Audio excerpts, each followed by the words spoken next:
Bismillahirrahmanirrahim. Assalamu alaikum students. Today I will start the next topic of carboxylic acids, that is physical properties of carboxylic acids. कल जो आपने पढ़ा है उसमें हमने नॉमेनक्लेचर और प्रेपरेशन ऑफ कार्बोक्सिलिक एसिड जो है उसको डिटेल से पढ़ा था. आज हम physical properties of monocarboxylic acids. Monocarboxylic acids कौन से होते हैं? Which have one carboxylic acid group.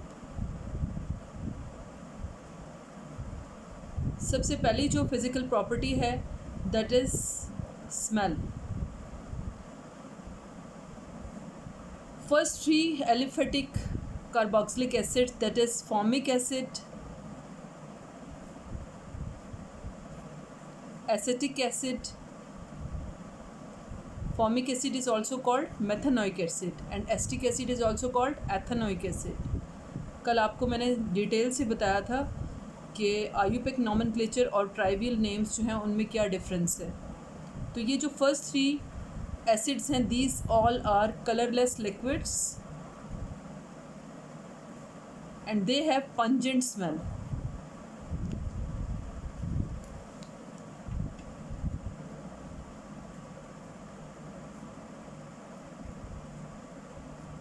Next जो है C4 to C6, they are also colorless liquids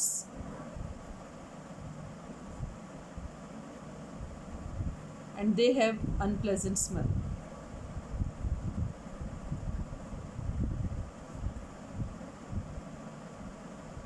So second property, physical property is solubility. अब जैसे कि आपको पता है कि कार्बोक्सिलिक एसिड में दो ग्रुप्स हैं, एक कार्बोनिल ग्रुप है और एक OH ग्रुप है. तो अब यहाँ पे इस OH ग्रुप की वजह से इसमें हाइड्रोजन बॉन्डिंग होती है. Among the aliphatic acids the first four members are very soluble in water. First four means formic acid, acetic acid, propanoic acid and butanoic acids, and they are soluble due to hydrogen bonding. अब water में आपको पता है कि oxygen ion और hydrogen ion है. ठीक है, this is partial positive and this is the partial negative centre, and due to this interaction of OH with oxygen of water, hydrogen bond is formed, and due to this hydrogen bonding aliphatic acids are soluble in water. Solubility of carboxylic acids in water gradually decreases with increase in molecular mass. Means अगर आप higher carboxylic acid लेते हैं जिनमें carbon number increase हो जाता है तो उस वक़्त जो है जब कार्बन नंबर इंक्रीज़ हो जाएगा तो इनकी सॉल्युबिलिटी डिक्रीज़ होती जाएगी. तो ये सॉल्युबिलिटी जो है ये हाइड्रोजन बॉन्डिंग की वजह से होती है. Third physical property is boiling point.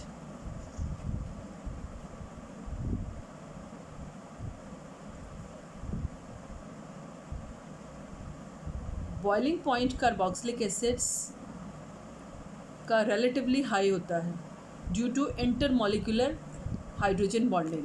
अब इंटरमॉलिक्यूलर हाइड्रोजन बॉन्डिंग क्या होती है? Intermolecular hydrogen bonding is the bonding between the two molecules of carboxylic acids. Molecular mass determination in non-polar solvents like benzene also shows that carboxylic acid exists as dimers, cyclic dimers. तो boiling points जो हैं वो एक तो intermolecular hydrogen bonding की वजह से high होते हैं,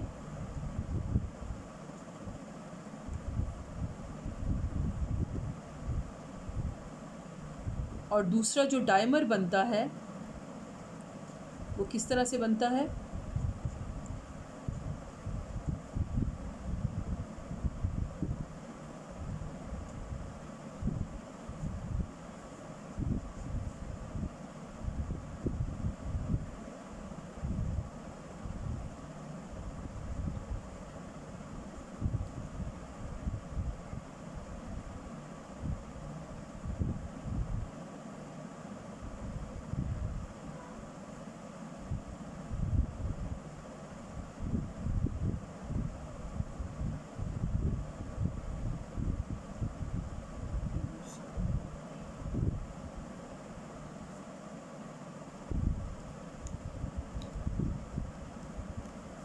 तो ये जो डाइमर बनता है इसकी वजह से इनके बॉइलिंग पॉइंट ज़्यादा होते हैं। अगर आप कंपेयर करें फर्स्ट 3 कार्बोक्सिलिक एसिड्स को, तो फॉर्मिक एसिड जो है HC double bond O OH, acetic acid,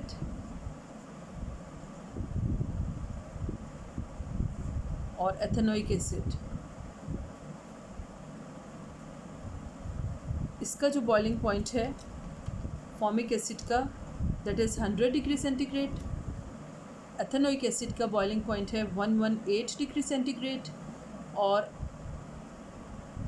propanoic acid का 151 degree centigrade. It means boiling point increases with increase in the number of carbon chains. अब यहाँ पे 1 कार्बन है, यहाँ पे 2 कार्बन है और यहाँ पे 3 कार्बन है, तो जितनी कार्बन नंबर इंक्रीज़ होगा उतना बॉइलिंग पॉइंट इंक्रीज़ होता जाएगा। इसलिए इंक्रीज़ होगा कि उतनी ज़्यादा इसमें इंटरमॉलिक्यूलर हाइड्रोजन बॉन्डिंग जो है वो बढ़ती जाएगी। नेक्स्ट है physical property that is melting point.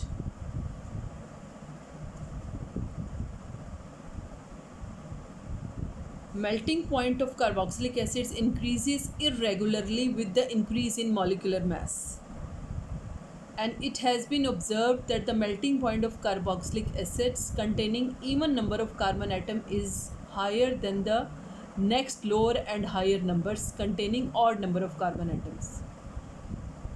Means irregular trend,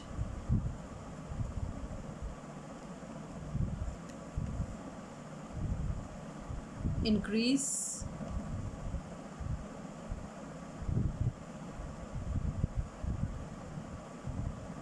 with increase in molecular mass,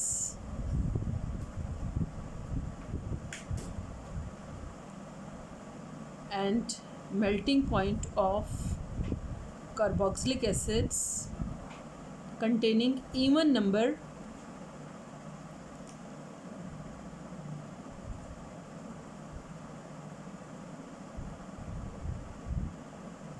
of carbon atoms is higher than next lower and higher numbers higher members containing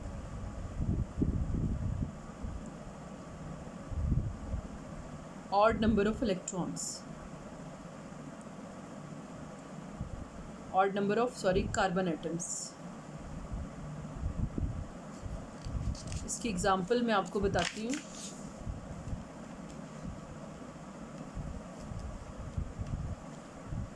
for example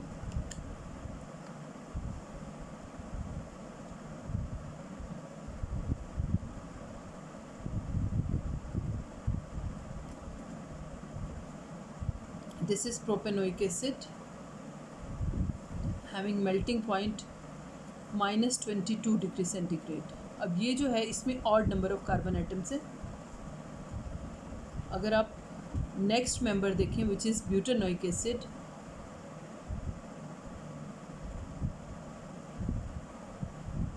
या butyric acid भी इसको कहते हैं, इसका melting point देखें तो that is -6 degree centigrade.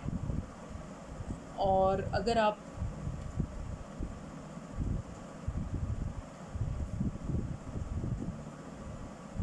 This is the valeric acid, इसमें कितने कार्बन है 3 4 5 odd number of carbon atom है।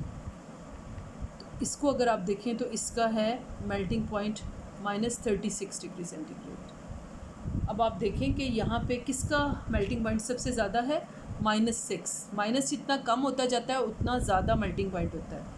तो इसका मतलब है कि ये even number of carbon atoms हैं, इसलिए इसका मेल्टिंग पॉइंट ज़्यादा है।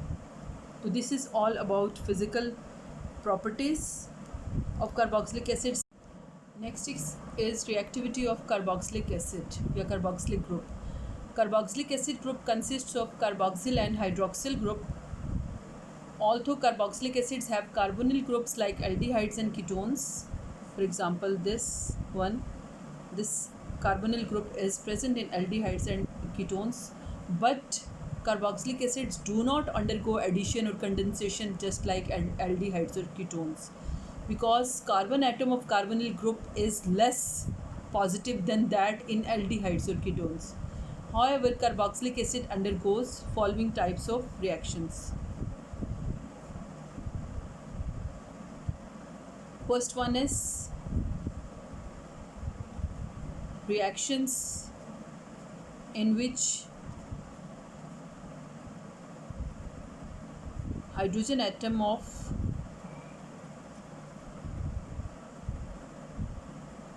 carboxylic group is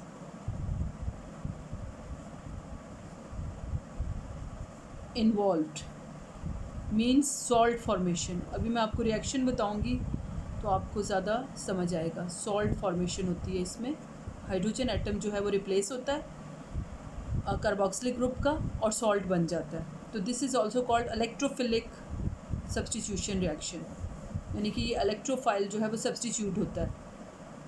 दूसरा जो है रिएक्शन, इसमें OH ग्रुप जो है वो रिप्लेस होता है. Reaction in which OH group is replaced by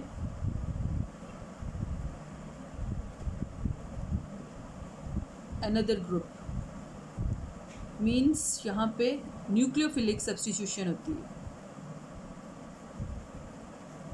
और तीसरा जो कैटेगरी है उसमें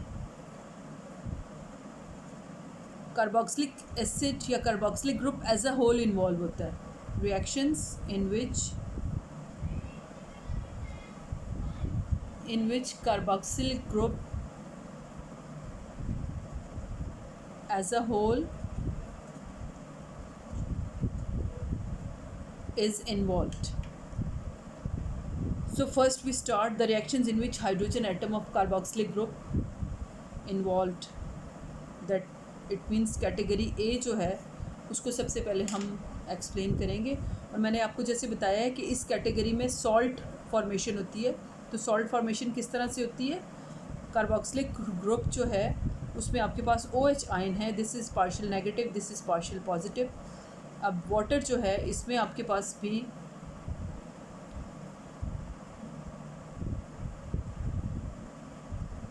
दो हाइड्रोजन है पार्शियल पॉजिटिव और एक ऑक्सीजन है. तो यहाँ पे क्या होता है कि this hydrogen is captured by oxygen and form hydronium ion. और आपके पास यहाँ पे क्या होगा? This bond breaks and carboxylate ion is formed. और यहाँ पे आपके पास हाइड्रोनियम आयन बन जाएगा. अब ये जो रिएक्शन है कहाँ कहाँ इन्वॉल्व हो रहे हैं? सबसे पहले है reaction with basis.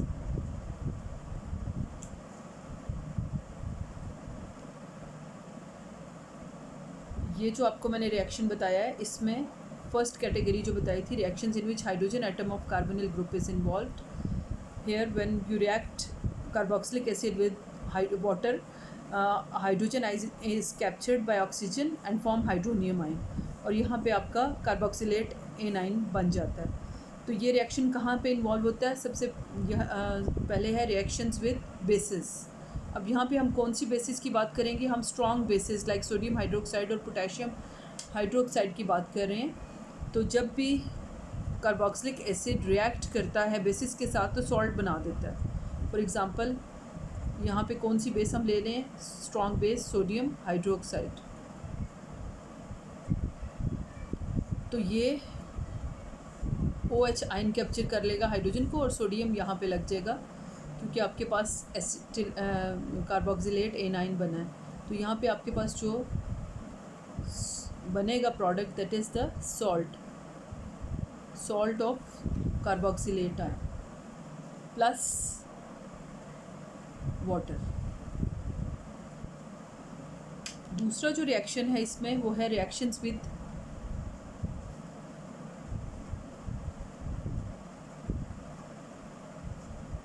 Carbonates and bicarbonates.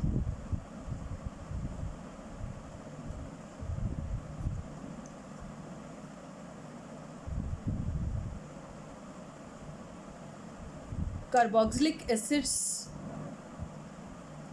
decompose carbonate and bicarbonates evolving carbon dioxide gas with effervescence. जब भी रिएक्शन होता है कार्बोनेट्स और बाइकार्बोनेट्स के साथ,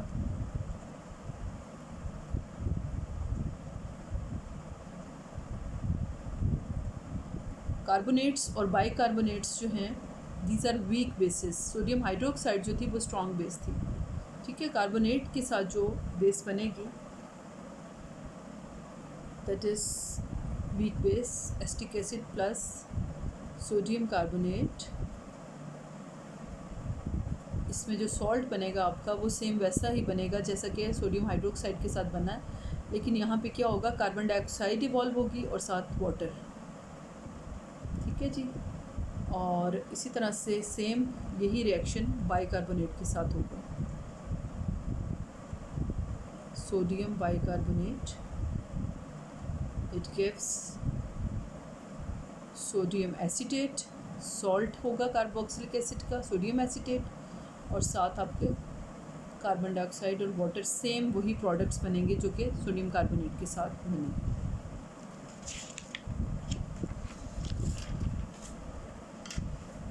नेक्स्ट है जी रिएक्शन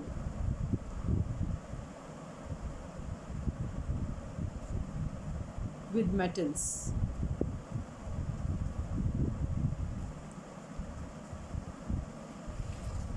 ये सारे वो रिएक्शंस हैं जिनमें हाइड्रोजन इन्वॉल्व है कार्बोक्सिलिक एसिड का, यानी कि वो हाइड्रोजन रिमूव करके आपने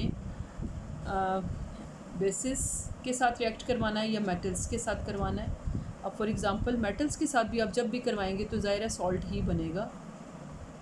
एसिटिक एसिड है, इसका आप रिएक्शन करवा रहे हैं सोडियम मेटल के साथ, तो सोडियम एसीटेट बन जाएगा और साथ क्या होगा, हाइड्रोजन गैस इवॉल्व होगी. ये साइड प्रोडक्ट्स डिफरेंट होंगे, ये प्रोडक्ट तीनों में सेम होगा. नेक्स्ट है रिएक्शंस. अच्छा, अब ये हम सेकंड टाइप की बात कर रहे हैं जिसमें मैंने आपको बताया था कि रिएक्शंस इन्वॉल्विंग OH ग्रुप, यानी कि आपने न्यूक्लियोफिलिक सब्स्टिट्यूशन रिएक्शंस करवाने. OH ग्रुप जो कार्बोक्सिलिक एसिड का है, अगर उसको रिप्लेस करें आप या रिमूव करें या सब्स्टिट्यूट करें तो आपके पास जो रिएक्शंस की पॉसिबिलिटी हैं वो क्या होंगी. Carboxylic group C double bond O group को कह रहे हैं हम. It is just like aldehydes and ketones. ये पोलर ग्रुप है and a nucleophile can attack on the carbonyl group.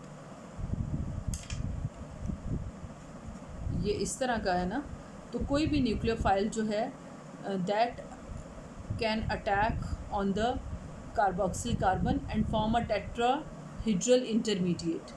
One substituent which is originally present is removed, that is called leaving group, and in this way OH group of carboxylic acid can be replaced by halides OR negative or NH2 negative. So in this way acid derivatives like acid halides, acid hamides or esters can be prepared. For example, this is the carboxylic acid. कोई भी nucleophile जो है it attacks on this electrophilic carbon atom and lone pair जो है इसका electron pair that is on this oxygen atom, और आपके पास एक इंटरमीडिएट बनेगा जो कि टेट्राहेड्रल होगा. फॉर एग्ज़ाम्पल न्यूक्लियोफाइल ने जब अटैक किया यहाँ पे, तो न्यूक्लियोफाइल की सपोज पोजीशन यहाँ पे आ गई. OH ग्रुप जो ये वाला OH ग्रुप है, न्यूक्लियोफाइल ने अटैक किया इस कार्बन पे, तो OH ग्रुप जो है इसकी पोजीशन थोड़ी सी चेंज हो जाएगी और ये R ग्रुप जो ऑलरेडी लगा हुआ है इसके साथ, और ऑक्सीजन जो है यहाँ पे और ये लॉन पेयर यहाँ पे आ जाएगा, शिफ्ट हो गया, तो ये नेगेटिव आयन बन जाएगा. तो ये जो है आपको जैसे मैंने बताया है कि ये टेट्राहेड्रल ज्योमेट्री बन गई है. This is the tetrahedral geometry और टेट्राहेड्रल इंटरमीडिएट, और यहाँ पे फिर ये जो लॉन पेयर है दोबारा से यहाँ पे आ जाएगा और ये OH रिमूव हो जाएगा। आपके पास जो प्रोडक्ट बनेगा दैट इज़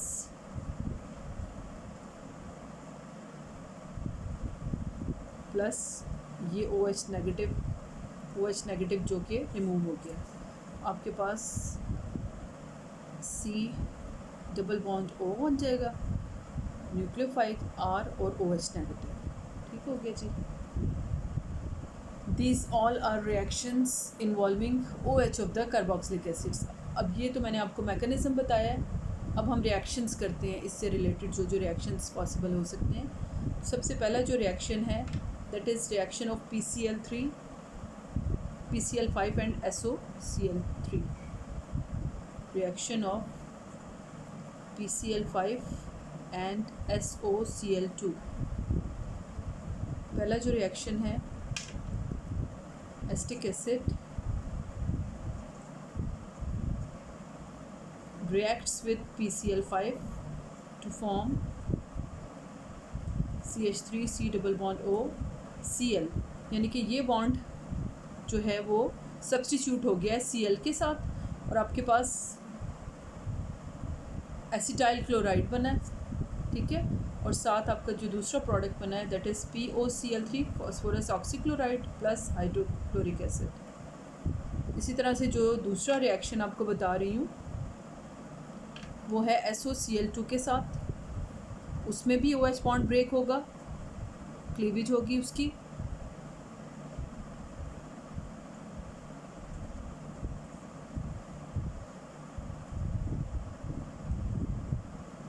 एसिटाइल क्लोराइड ही बनेगा और साथ SO2 और HCl, यानी कि मेन जो प्रोडक्ट है वो सेम होगा एसिटाइल क्लोराइड। अब आ जाते हैं इसके मैकेनिज़्म पे।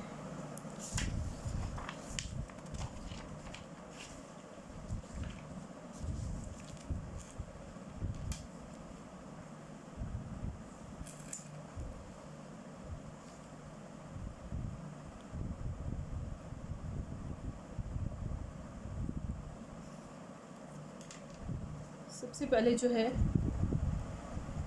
Acetic acid reacts with thionyl chloride to make intermediate, that is this one, and in next step a nucleophile, suppose chloride ion, reacts with electrophilic carbon atom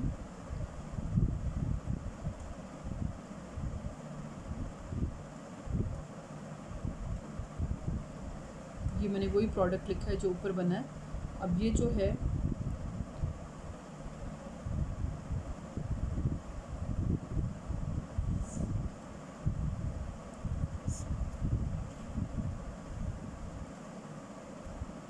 ये methyl उसी तरह हमने लिख दिया है, यहाँ पे Cl लग गया और ये बॉन्ड यहाँ शिफ्ट हो गया।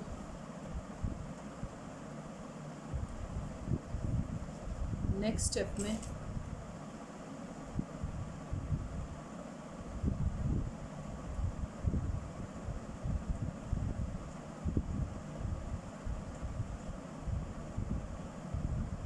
this bond shifts here and this chloride which is removed and acetyl chloride is formed। ये बॉन्ड यहाँ पे आ जाएगा, ये यहाँ से शिफ्ट हो जाएगा और ये डबल बॉन्ड आ जाएगा और क्लोराइड, और ये आपका बन जाएगा SO2 और साथ क्लोराइड है। This is the mechanism of this reaction. Next जो है formation of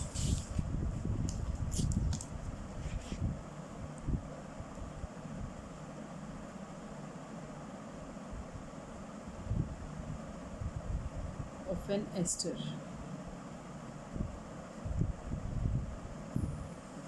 When carboxylic acids are heated with alcohols in the presence of concentrated sulfuric acid, esters are formed। For example, acetic acid when reacts with ethyl alcohol C2H5OH, in the presence of sulfuric acid, concentrated sulfuric acid, ethyl acetate is formed, which is called esters, OC2H5 and water. What is the mechanism of this reaction?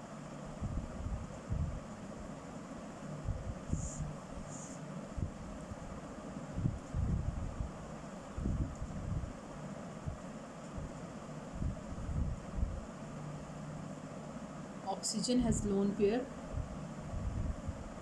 which is attached with proton and form an intermediate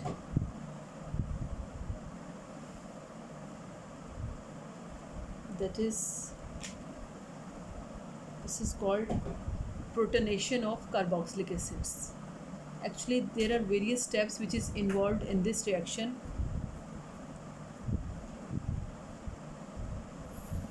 This is the first step, which is called protonation of carboxylic acid.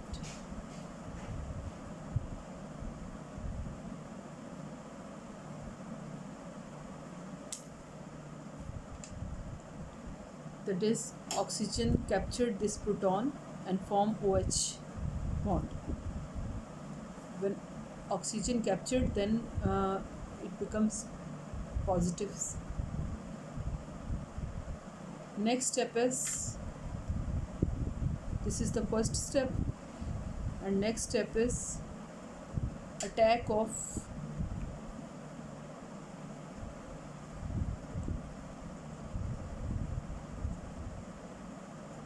ethyl alcohol, which is a nucleophile.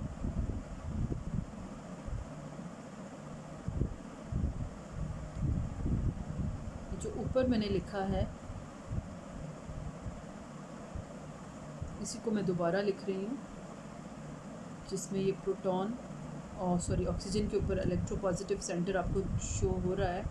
जब ethyl alcohol इसके साथ react करवाएंगे तो ये जो है, यहाँ पे डबल बॉन्ड भी है, इट अटैक्स ऑन द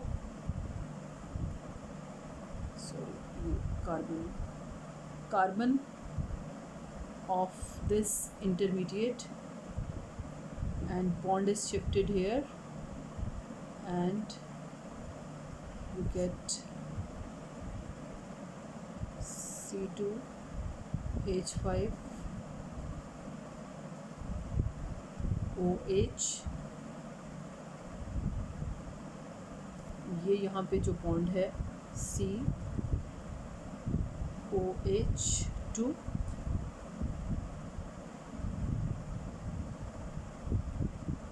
और ये CH3.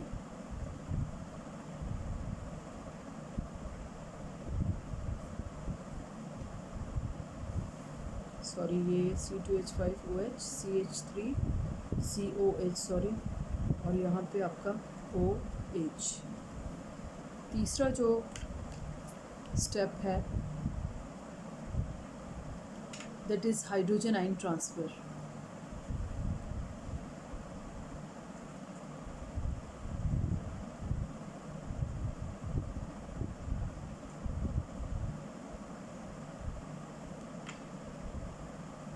Hydrogen ion transfer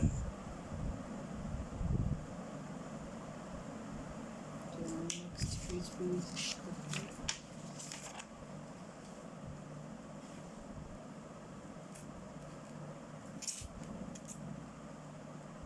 hydrogen ion transfer. This is the third step.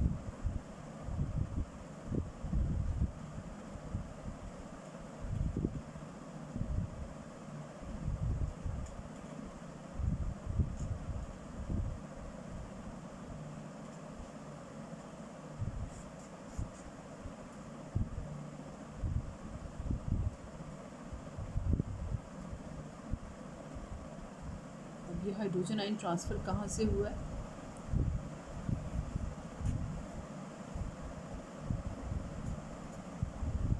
यहाँ से हुआ है, और बाकी ये उसी तरह से। नेक्स्ट इसका लास्ट जो स्टेप है that is elimination of water.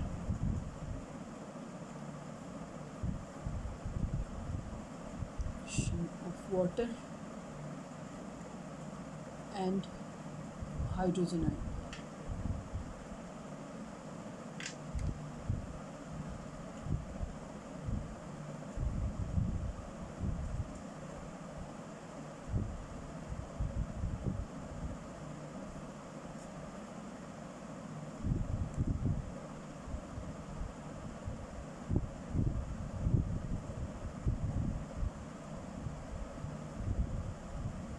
अब ये बॉन्ड यहाँ पे शिफ्ट होगा और ये वाटर यहाँ से रिमूव हो जाएगा।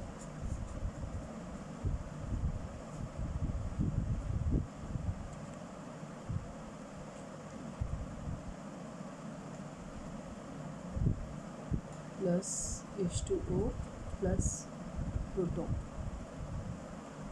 So this is all. ये जो है आपका एस्टर बन गया यहाँ पे। Esters have fruity smell and they are used as artificial flavors। ठीक है जी। अब different esters हैं just like amyl acetate which is also called isobutyl formate। यहाँ पे नाम लिखती हूँ मैं आपको। amyl acetate which has flavors just like banana। ये बनाना फ्लेवर होता है। और एमाइल एसीटेट जो है this actually isobutyl, sorry amyl acetate जो है that is the have banana flavour, sorry, and isobutyl format has raspberry flavor।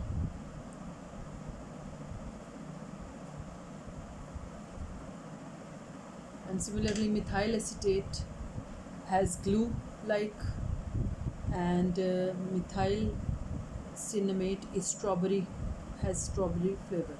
So different esters have different flavors and different smell, fruity smell। Next is formation of amide। I think so I tell this one in next lecture। This is all about today's lecture। आप इसको अच्छी तरह से prepare कर लें और इंशाल्लाह next lecture में जो है वो मैं आपको रिएक्शन विद एमाइड जो है वो बताऊँगी।